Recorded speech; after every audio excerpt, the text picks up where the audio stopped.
Assalamualaikum warahmatullahi wabarakatuh. Sebelumnya terima kasih telah menyempatkan waktu untuk menonton video dari kami. Pada kesempatan kali ini, saya dan teman-teman akan menjelaskan mengenai e-commerce yang ada dalam pemasaran pertanian. Nah, untuk nama kelompok sendiri, ada Ramadan Rusardiat, ada Anissa Evina, ada Adit, ada saya sendiri, Ahmad Hussein, ada Adu Cahya, dan ada M. Noval. Nah, pada pembahasan kali ini ada 4 pembahasan agenda. Yang pertama adalah ada sejarah e-commerce, yang kedua ada potensi e-commerce produk pertanian di Indonesia, yang ketiga ada kelemahan dan kelebihan e-commerce dalam menjual produk pertanian, dan yang terakhir ada jenis-jenis e-commerce.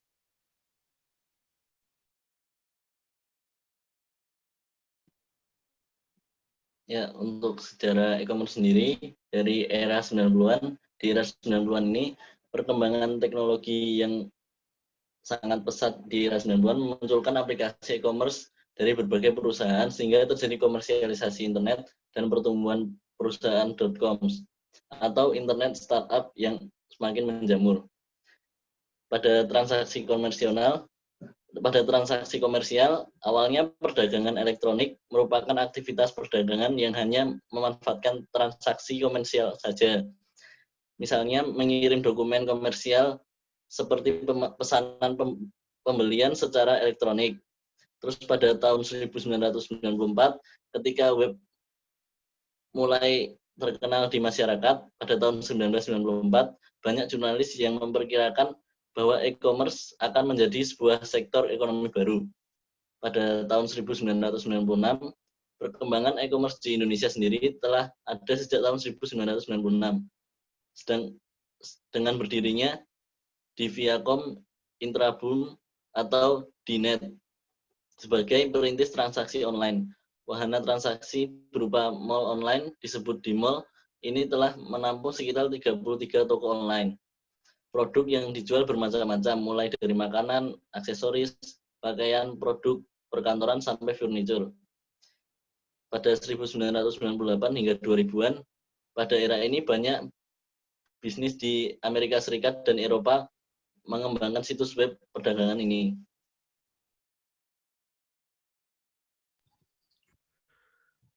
Selanjutnya ada potensi e-commerce produk pertanian di Indonesia. Digital marketing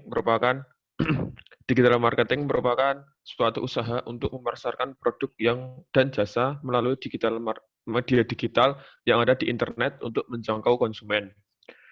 Peran petani milenial tidak hanya sebagai petani modern, tetapi juga sebagai mitra bagi petani konvensional dalam menjual produk pertanian.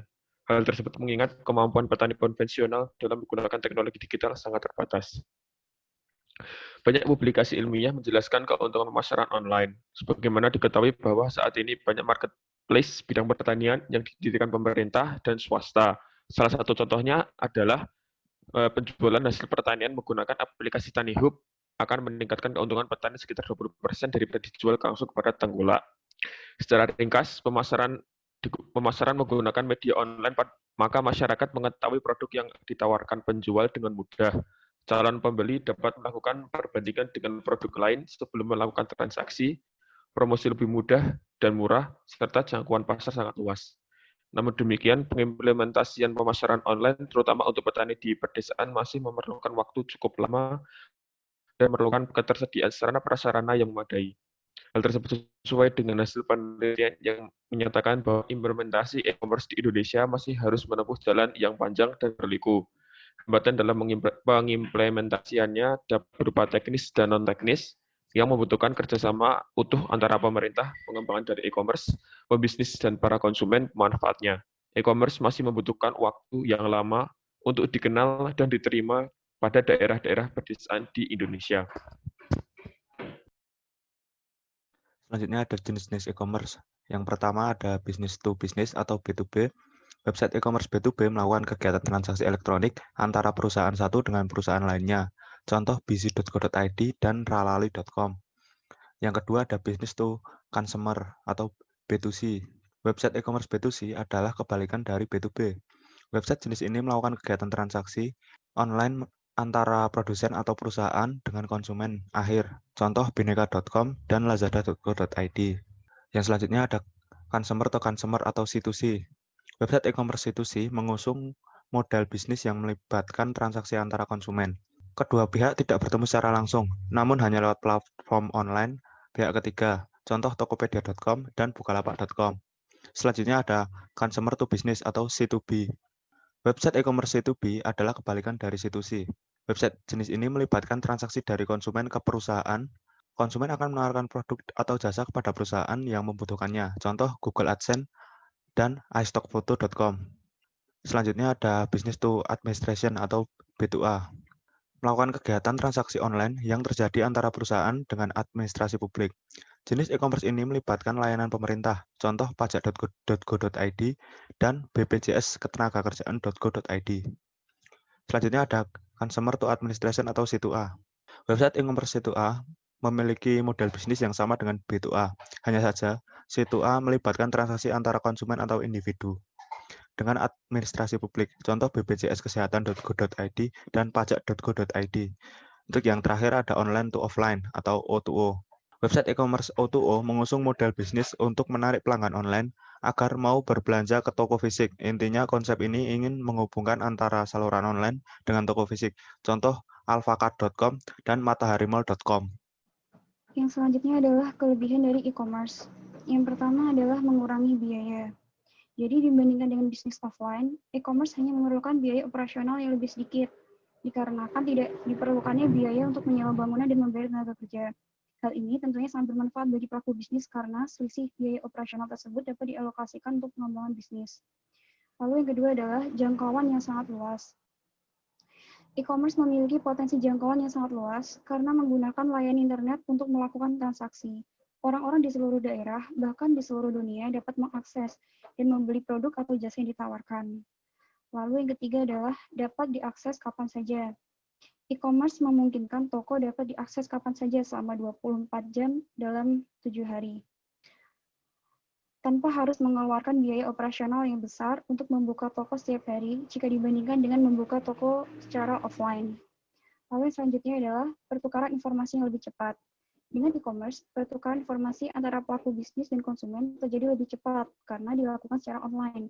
Informasi dapat berupa spesifikasi produk, perkenalan produk terbaru, hingga promosi yang diberikan oleh pelaku bisnis. Dan yang terakhir adalah pengiriman barang yang cepat. Pengiriman barang cepat dan praktis adalah salah satu keuntungan dari e-commerce karena jarak dari pemesanan dan penerimaan barang yang cepat, penggunaan e-commerce kerap kali melakukan repeat order. Hal ini dikarenakan jasa pengiriman barang yang kini terus berkembang, memberikan pelayanan terbaik seperti antar raja. Dengan berbagai fitur unggulan seperti cek ongkir dan cek resi sehingga konsumen dapat mengetahui informasi pengiriman dengan jasa.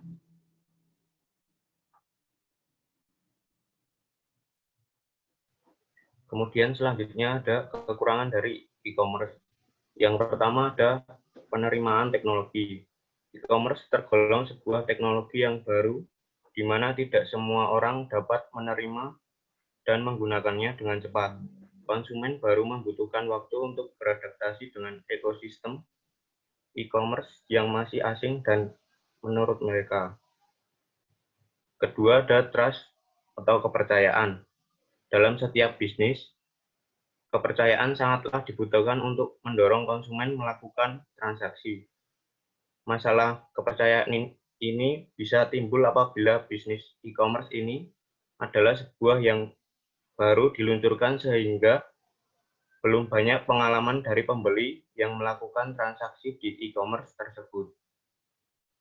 Yang ketiga ada security atau keamanan. Keamanan adalah hal terpenting dari sebuah e-commerce karena berbagai informasi, transaksi, dan informasi pribadi dari konsumen diberikan kepada bisnis e-commerce. Jika keamanan tidak diperhatikan dengan baik, hal ini dapat menjadi masalah yang besar bagi kedua belah pihak. Sekian presentasi dari kami. Kurang lebihnya kita mohon maaf. Wassalamualaikum warahmatullahi wabarakatuh.